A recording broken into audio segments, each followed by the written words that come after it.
नमस्कार दोस्तों, आप सभी का स्वागत है टारगेट विथ नीतीश में। दोस्तों, हम यूपी जीडीसी जीआईसी के मेंस ऑप्शनल पॉलिटिकल साइंस के लिए हम कुछ प्रश्नों का अभ्यास कर रहे हैं। आज हम पार्ट 7 देखेंगे, प्रश्न संख्या 7, क्वेश्चन 7 देखेंगे। 42वें संविधान संशोधन को संविधान का पुनः लेखन क्यों कहा जाता है, इसी को हम देखेंगे। तो आइए शुरू करते हैं ये महत्वपूर्ण भाग। मेरा नाम है नीतीश कुमार। क्वेश्चन है, 42वें संविधान संशोधन को संविधान का पुनः लेखन क्यों कहा जाता है? Why is the 42nd constitutional amendment act called a revision of the Indian constitution? इसको जो है हम लोग 200 शब्दों में लिखेंगे। आप जानते हैं कि 200 शब्द में ही आता है, ठीक है। 200 शब्दों में लिखना है हम लोग को इसको।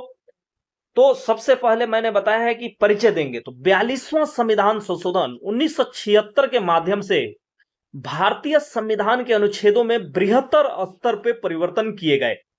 इसके जरिए संविधान के मूल ढांचे यानी कि बेसिक स्ट्रक्चर, मूल ढांचे किसको बोलते हैं? बेसिक स्ट्रक्चर, ठीक है, बेसिक स्ट्रक्चर, और उसकी आत्मा को बदलने का बड़े पैमाने पर प्रयास किया गया।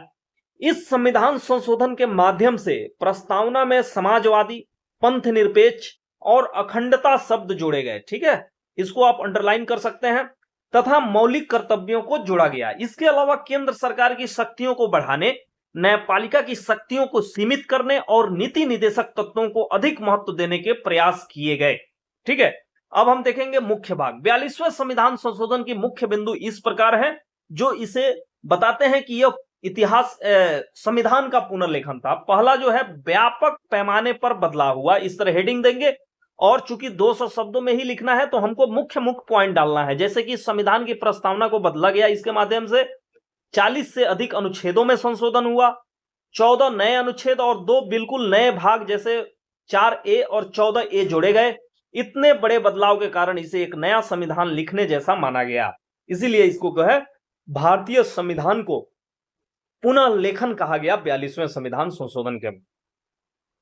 अगला हेडिंग है, प्रस्तावना में वैचारिक बदलाव किया गया। प्रस्तावना संविधान की आत्मा होती है।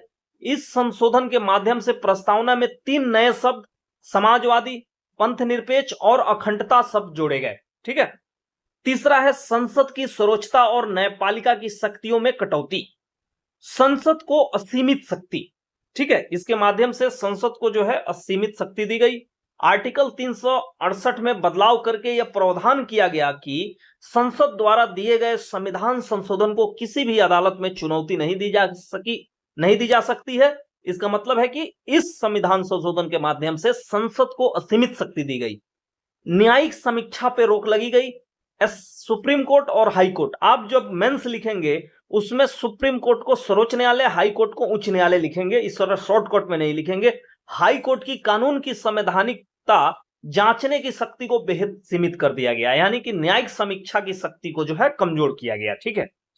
चौथा है, मौलिक अधिकारों पर नीति निर्देशक तत्वों की वरीयता दी गई, यानी कि कोई नीति निर्देशक तत्व लागू करना है तो केवल आप जो है आर्टिकल 14 इस आधार पे आप नहीं खारिज कर दे सकते हैं उस नीति निर्देशक तत्व को कि इससे जो है आर्टिकल 14 प्रभावित हो रहा है, समानता का अधिकार, ठीक है। तो मौलिक अधिकारों पर नीति निर्देशक तत्वों को वरीयता दी गई।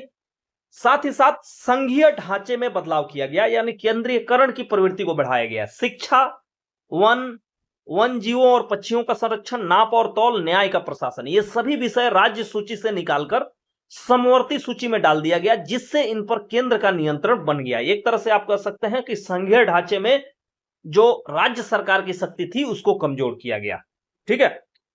फिर से नागरिकों के लिए मौलिक कर्तव्य इसमें जोड़े गए। इस संशोधन के माध्यम से स्वर्ण सिंह समिति के सिफारिश पे जो कहा गया था कि एक नया अध्याय भाग 4A जोड़ा जाए, अनुच्छेद जिसमें 51A जोड़ा गया, जिसमें 10 जो है मौलिक कर्तव्य निर्धारित किए गए थे।